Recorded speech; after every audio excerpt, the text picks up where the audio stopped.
अस्सलाम वालेकुम। मैं समी इब्राहिम, आप देख रहे हैं हमारा यूट्यूब और फेसबुक चैनल।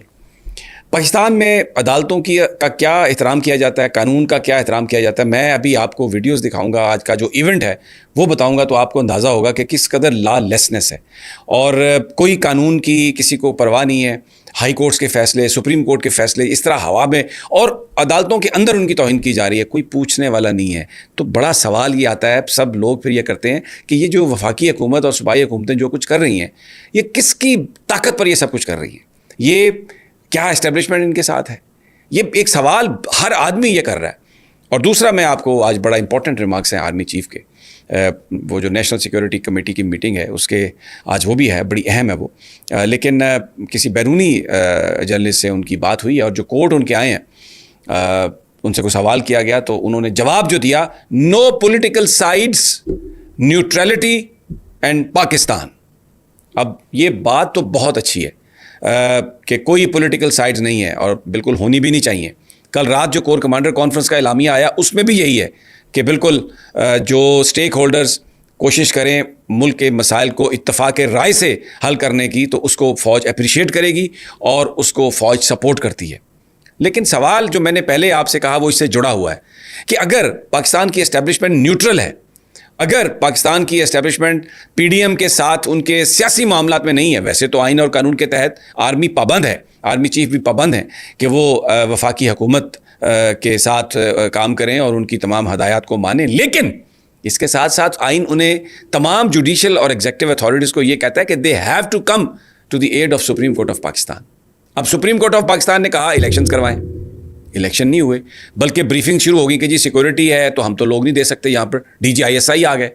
अच्छा, अब कल जो हमने वहाँ पर मनाजर देखे, मैं आपको पहले भी बता चुका हूँ कि कोई वहाँ पर अगर वो मौलवी जिन्होंने इतनी गालियाँ निकाली और बैनर्स, और यानी मैं कहता हूँ कि इंसान तसव्वुर नहीं कर सकता कि जिस कदर मुग़ल्लज़ात बकी गई वहाँ पे, और अगर वहाँ पर वो 5, 6, 7 मौलवी जो हैं वो ये तय कर लेते कि हमने अंदर जाना है, तो आप यकीन करें कोई उनको रोकने वाला नहीं था। ये तो उमर अताब बंदयाल की अपनी जहानत थी चीफ जज साहब की कि उन्होंने इनको ट्रक की बत्ती के पीछे लगाया और उन्होंने कहा कि लो जी हमारी जीत हो गई है। उन्होंने 1 हफ्ते के लिए मामला जो है वो मुलतवी कर दिया, लेकिन वहाँ पर बता दिया उमर अताब बंदयाल साहब ने, जो मैंने अपने पिछले वीलॉग में कहा कि जनाब ये जो फैसले हैं ये इन पर अमल दरामद कौन कराएगा।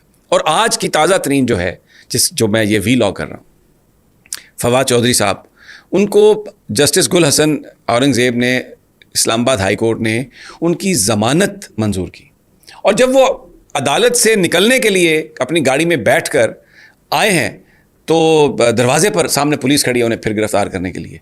वो भागे हैं गाड़ी से निकलकर, पुलिस उनके पीछे, और वो गए हैं सीधे गुल हसन औरंगज़ेब साहब की अदालत में। भारी भरकम है, को दौड़ना इतना आसान नहीं है, और फिर आप देखेंगे कि उनको कितनी सांस चढ़ी हुई है, और अगर खुदा न खास्ता उनको कुछ हो जाता तो कौन उसका ज़िम्मेदार था? मुझे बताइए कि ये अब अदालतों का एहतराम रह गया कि आप क्यों? इसका मतलब है कि आप बेल कराएं, जो मर्ज़ी कराएं, कोई इसका असर नहीं है, और जिसको इन्होंने गिरफ़्तार करना है घर में घुसकर उसको गिरफ़्तार करना है। ये इतनी लॉलेसनेस तो कहीं हमने नहीं देखी। आइए मैं आपको ये मुख्तलिफ एंगल से विजुअल्स हैं जो हम आपको दिखा रहे हैं। कहीं पर आपको भागते हुए नज़र आएंगे, कहीं वो गाड़ी में उतर के दौड़ नज़र आ रहे हैं, पुलिस उनके पीछे, फिर आप उनको देखेंगे कि उनको सांस कितनी चढ़ी हुई है।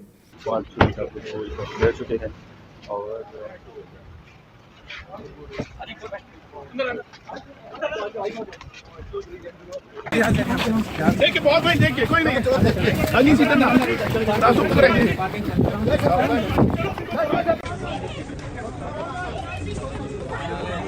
ये मनाजर देखे आपने सारे जिस तरीके से। अब आप मुझे ये बताइए कि क्या रह गया पीछे।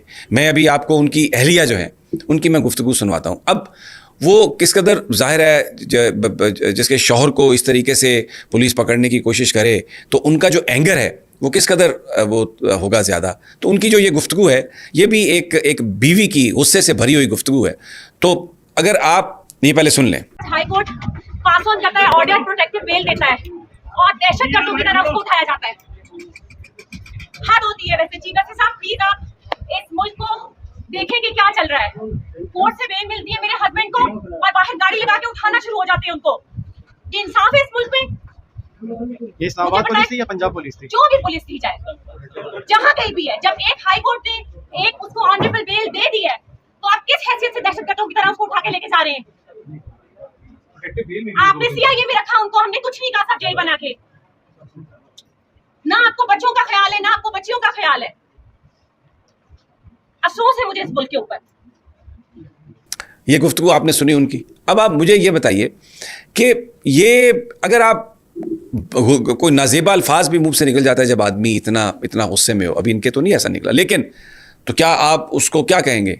कि ये मैं इसलिए बात कर रहा हूँ कि मैं ये आपको मिसाल दे रहा हूँ कि जो कुछ पिछले 4-5 दिनों में वायलेंस में हुआ, उसमें लोगों का जो एंगर है उसको रीड करने की कोशिश करनी चाहिए। और इमरान खान जो हैं वो यही बताने की कोशिश कर रहे हैं कि पाकिस्तान तहरीक-ए-इंसाफ पाकिस्तान से मोहब्बत करने वाली, पाकिस्तान के इदारों से मोहब्बत करने वाली एक जमात है, आपने उसको दीवार के साथ लगा दिया है। तो बहुत सारे लोग जो हैं वो नारेबाजी करते हैं, लेकिन ये जो वायलेंस का एलिमेंट आया, आर्सन का एलिमेंट आया, आग लगाने का एलिमेंट आया, ये तहरीक इंसाफ के लोग नहीं थे। ये एक साजिश के तहत शामिल किए गए, और साजिश उन्होंने की जो हुकूमत में भी है और जो शायद इदारों में भी होंगे। इसलिए इमरान खान कह रहे हैं कि आप एक इन्वेस्टिगेशन कराएं और जो लोग हैं उनको पकड़ें। और पहली जो बात मैंने आपसे कही, आर्मी चीफ का नेशनल सिक्योरिटी कमेटी की इजलास से पहले ये कोट आना कि आर्मी की, पाकिस्तान फ़ौज की कोई साइड्स नहीं है इस सारे मामले में और हम न्यूट्रल हैं और हम कहते हैं पाकिस्तान, सिर्फ पाकिस्तान। तो ये हर पाकिस्तानी की यही सोच है, और अगर किसी की ये सोच नहीं है तो ये सोच होनी चाहिए। ये बहुत इनकरेजिंग है जो कुछ भी ये है, और इससे अंदाज़ा ये लगाया जा रहा है कि sanity will prevail in national security committee meeting. लेकिन अगर नेशनल सिक्योरिटी कमेटी की मीटिंग के बाद सिर्फ ये चीज़ आती है कि सज़ाएं होंगी, मिलिट्री एक्ट के तहत मुकदमे चलाए जाएंगे, और जो इस वक्त टेम्परेचर को कूल डाउन करने के लिए जो इफ़हाम व तफ़हीम की ज़रूरत है और रिविज़िट करने की ज़रूरत है फ़ौज को भी, PDM को भी, और अगर वो इस हवाले से कोई चीज़ उसमें नहीं वो दिखाते बताते तो इसका कोई फ़ायदा नहीं होगा। पाकिस्तान की सूरत हाल एग्रीवेट कर जाएगी, मज़ीद सूरत हाल ख़राब होगी, और लोग जो हैं वो बहुत परेशान हैं और बहुत तंग हैं। बहरहाल जैसे ही नेशनल सिक्योरिटी कमेटी का कोई इलामिया आता है तो और जो सूरत हाल बनती है मैं आपको बताऊंगा। अभी इस वक्त तक क्रैक डाउन है, हर तरफ गिरफ्तारियां ही गिरफ्तारियां हैं, कानून का कोई एहतराम नहीं है, अदालती फैसलों का कोई एहतराम नहीं है। नेशनल मीडिया जो है बिल्कुल एक बिकाऊ भोंपू की तरह PTI को एक ऐसी जमात बना के पेश करने की कोशिश कर रहा है जो पाकिस्तान के दुश्मन है। और मैं आपको बताऊं एक चीज़ कि अल्फाज इस तरीके के इस्तेमाल किए जा रहे हैं कि अब उन पर यकीन, उनकी मीनिंग पर यकीन करने को दिल नहीं करता। बहरहाल अगली वीडियो तक इजाज़त दीजिए, इंशाल्लाह तफसील से जो सूरत हाल निकलती है वो आपके सामने पेश करेंगे। And stay tuned to us. Allah निगहबान।